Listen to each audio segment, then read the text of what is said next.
રવિદાસ બાપુની 648માં જન્મ જયંતિની ભવ્ય ઉજવણી કરવામાં આવી, જેમાં બગવાડા દરવાજા ખાતેથી ડોક્ટર બાબા સાહેબ આંબેડકરની સ્ટેચ્યુને ફૂલહાર કરી શોભાયાત્રા પ્રસ્થાન કરાવવામાં આવી હતી। આ શોભાયાત્રા પાટણ શહેર ફરી લીલીવાડી ચાણસ્મા હાઈવે ઉપર આવેલી સંત શ્રી રવિદાસ બાપુની પ્રતિમા શોભાયાત્રા સમાપ્ત કરવામાં આવ્યું હતું। ત્યારબાદ બાપુની મૂર્તિ આરતી અને પુષ્પાંજલિ અર્પણ કરી હતી। રાસ ગરબા ભવ્ય આયોજન પણ રાખવામાં આવ્યું હતું। ત્યારબાદ બાપુનો મહાપ્રસાદ પણ આપવામાં આવ્યો હતો। તમામ સમાજ બંધુઓ, ભાઈઓ, બહેનો, વડીલો, બાળકો સહિત મોટી સંખ્યામાં ઉપસ્થિત રહ્યા હતા। આ બાબતે સંસ્થા પ્રમુખ શ્રી વિનોદભાઈ સોલંકીએ જણાવ્યું હતું કે આ સંસ્થા દ્વારા વિવિધ શિક્ષણ અને આવનાર સમય સમૂહ લગ્ન આયોજન કરવું અને વિદ્યાર્થીઓ પરીક્ષા તૈયારીઓ ભાગરૂપે કોચિંગ ક્લાસ પણ ચાલુ કરી પૂર્ણ કર્યા હતા। આવનાર સમય પાટણ ખાતે ભવ્ય રવિધામ બનાવવા માટે સંકલ્પ કર્યો હતો। રિપોર્ટર નરેન્દ્રભાઈ પરમાર। સંત શિરોમણી રવિદાસની 648મી જન્મજયંતિ નિમિત્તે રવિધામના પ્રમુખ તરીકે આપ સમાજે શું સંદેશો આપશો?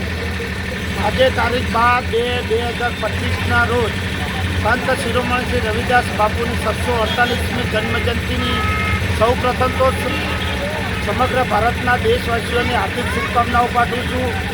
આ સંત રવિદાસ મહારાજ એક મહાન કવિ અને મહાન સમાજ સુધારક હતા।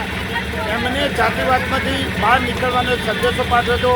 હું પણ એ રસ્તે ચાલું છું અને હું પણ મારા સમાજના લોકોને કહેવા માગું છું કે આવનારા સમયની અંદર આપણે બધા એક થઈએ અને ભાઈચારો કેળવી અને સમગ્ર ગુજરાત નહીં પણ સમગ્ર ભારતની અંદર આપણા સમાજની એકતા રહે એવી હું આજના જન્મજયંતિ પ્રસંગે હું શુભેચ્છા પાઠવું છું। રિસર્ચ સેન્ટર છે, એ ઘણી બધી કામગીરી કરી રહ્યા। તો અત્યારે રવિધામ ગુજરાતમાં કયા પ્રકારનું કામ કરી રહ્યા છે?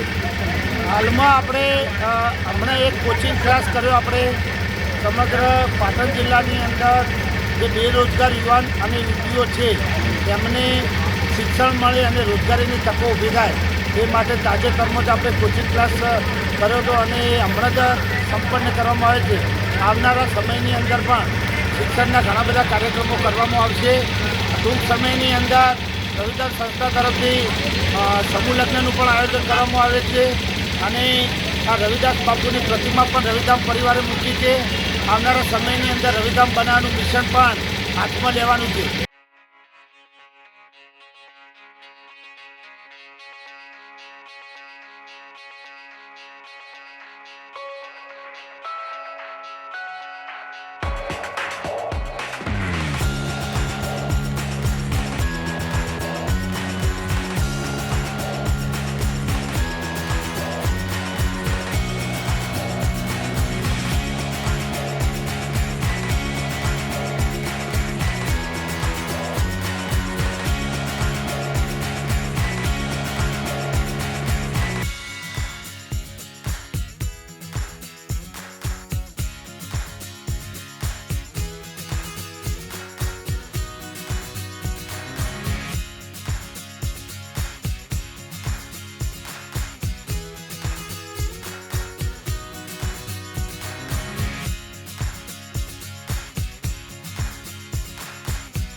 આવા ન્યૂઝ જોવા માટે સાબર આવાઝ યુટ્યુબ ચેનલને સબસ્ક્રાઇબ કરો અને લાઇક કરો, જેથી હવે પછીના દરેક સમાચાર સબસ્ક્રાઇબ કરેલા હશે તેઓને નવા સમાચારની માહિતી મળી જશે.